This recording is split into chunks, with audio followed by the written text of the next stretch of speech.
Deputy Tommy Broughan. Thanks, Vascan. Some days I don't even want to wake up because I don't want to face this day. I'm tired in school. Some days I would just sit there and not even smile. Minister, that quote is from a 10-year-old girl being kept in one of your family hubs. Hubs, of course, are Fine Gael's housing solutions for every region of the country. On Tuesday of this week, as you know, the position paper published by the faculties of Public Health Medicine and Paediatrics in the Royal College of Physicians of Ireland on the, and I quote, the impact of homelessness and inadequate housing on children's health, end quote, that was published and included that quote from the 10-year-old. It also included other quote statistics and truly shameful findings about the health impacts of homelessness and inappropriate housing on children. It showed that children kept in temporary accommodation for over a year, and I quote, are over 3 times more likely to have mental health problems, such as anxiety and depression, end quote. And Dr. Julie Heslin, the lead author on the paper, she said that delaying action is detrimental to our children and their futures. She said, and I quote, "We know that the impact on a person's health and well-being of adverse experiences in childhood lasts well beyond childhood and becomes apparent in adult life as mental health problems such as depression, anxiety, relationship difficulties, as well as physical disease such as cardiovascular disease, stroke, cancer, diabetes," end quote. Now, that's a shocking judgment, Minister, on your housing policy of the last 9 years. And like my colleagues in Solidarity and People Before Profit, I'd like to warmly salute the people who have taken the time today to march down through our streets to once again demand, for the umpteenth time since 2011, that we take urgent action, since 2008 actually, on the desperate housing crisis. I've asked your senior minister several times when he expects equilibrium to be reached in the Irish housing market. That is, Minister, when will supply equal demand in such a way that all those seeking to purchase or rent properties can do so at reasonable, sustainable prices, mortgages and rentals? The Minister, of course, can't tell me because he knows that the Irish property market has always been a dysfunctional, rigged market. And recently, for example, I saw an interesting RT programme on YouTube. It was from the year 1964, I think, when the famous journalist John O'Donoghue, who was questioning tenants in dire accommodation in central Dublin and families moving into new homes in the new suburb of Finglas. And it's clear that there was then a housing crisis in Dublin, and despite the creation of the 3 new towns in Tallaght, Clondalkin and Blanche, that crisis has continued, Minister, in one form or another down to today. I mean, even when housing production was high some years of the 1970s, 80s and 90s, there were still lengthy housing lists and people in homeless accommodation, and of course since the crash under your watch the crisis has accelerated. But what's the core reason? The core reason for this was the withdrawal of the state almost totally under the Éireann PD Green government and the Fine Gael Labour governments from direct housing construction and provision. That was the core cost. You foisted Thatcherism, Tory Thatcherism on our people and left 10,500, 11,000 of them homeless this morning.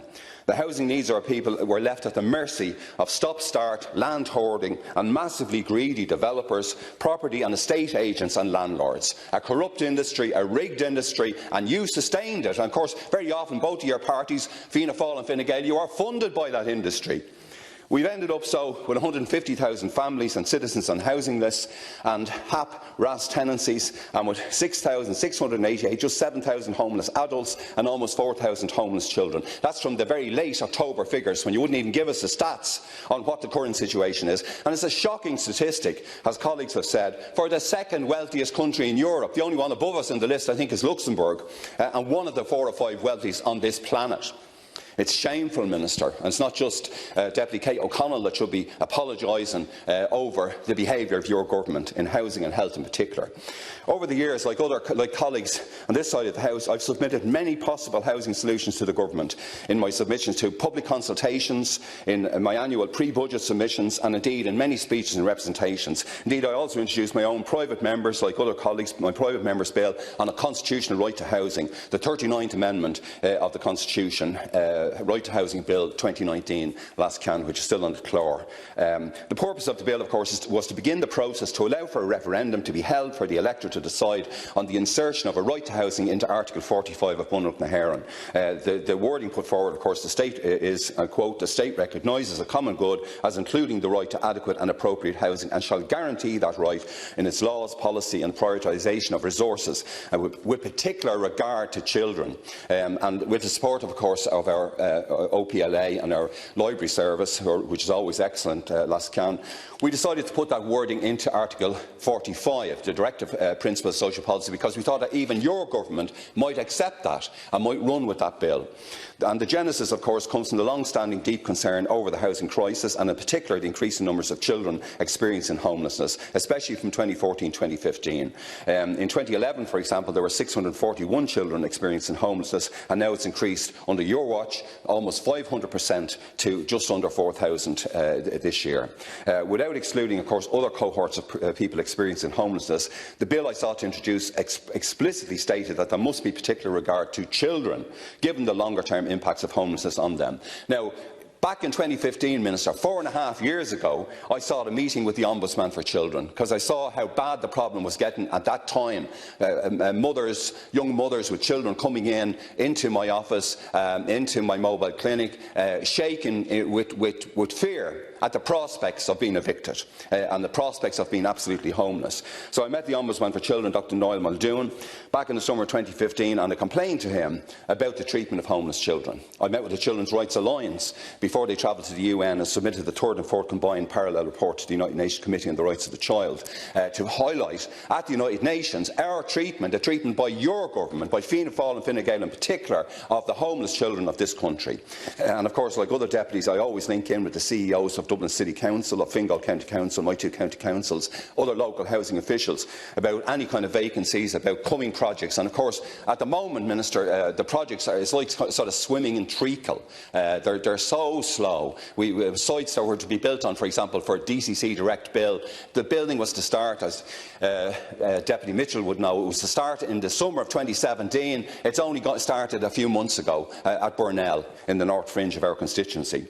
In February, of course, I brought forward my Dáil motion on homelessness, which of course passed all Éireann with the support of colleagues, which I deeply appreciate. It summarised the approach of myself, my colleagues in the Independence for Change Technical Group. I called for the government to declare a housing emergency, implement the necessary emergency measures to urgently address the crisis, to hold a referendum on the right to housing this year, to commit to rehousing families who have been in emergency homeless accommodation, including hubs, for 18 months or more. And we notice in countries like Sweden, you're only allowed to be in that kind of accommodation for a day or two, and then you're moved into at least a HAP-type accommodation or direct provision by the state or by the city councils in Stockholm and other cities. To commit to rehousing all other families experiencing homelessness by the end of Q2 2019, to limit the use of hubs and emergency accommodation to 3 months maximum at that stage, to increase supports to schools in areas with large population of homeless families. We heard lots of complaints from teachers, by the way, Minister, during this past couple of years when we met INTO and other teaching trade unions about the impact on homeless children in trying to cope with school life in so many of our local area schools. And of course asked for free counselling to all families and children experiencing homelessness should you wish to avail of the service. And to increase the number of available emergency beds and single rooms in dry hostels, and to extend the Housing First programme. But above all, I asked, on behalf of my Independence for Change colleagues, for the creation of a national or a number of regional housing executives to align closely with the Land Development Agency and local authorities to begin a massive programme of direct build social and affordable homes on public land or on compulsorily purchased, acquired land, whatever we have to do, with the elimination of developers from those sites, and with a target of at least 35,000 social and affordable homes per annum, which is the very minimum we need to start digging into those lists. I still meet people, Minister, who are 10, 12, 13, 14 years on housing lists, as well as people who, in desperation, after being thrown out of private rented after 8 or 9 years, have then to go on, and go in for at least a minimum of 2 years. In fact, the number of people in emergency accommodation for over 2 years is also deeply shameful in the statistics that were provided belatedly recently. So this approach, of course, that we advocate is based on the principle, the fundamental principle, as the great Jean Kerrigan has said, that housing, and I quote, "it's too important to be left to the developers." and we should have learned that lesson. The current epidemic of homelessness, of course, was created by Fine Gael, Fianna Fáil and the Fine Gael independence. It's a shameful result of commercialisation of housing tenancies and the result of sustained policy decision to make housing and renting unaffordable and attainable. And Minister, I agree with colleagues, this will be a huge issue. I think all families, even families not directly impacted, are going to feel that the Fine Gael and Fianna Fáil approach to dealing with and their housing market ideology is clearly preventing the state addressing the massive demand for new affordable and social housing. Your party and your coalition's party's blind faith in private market developers, you've barely delivered 20,000 homes per annum when we know that we need 150,000 minimum. So, Minister, only a massive programme of direct build by local authorities under a regional or national housing executive, working closely with the new Land Development Agency, will deliver. But if you don't, Minister, there are many of us on these benches after the general election who are prepared to implement that kind of programme. Thanks, Can. Deputy Dr. Michael Harty.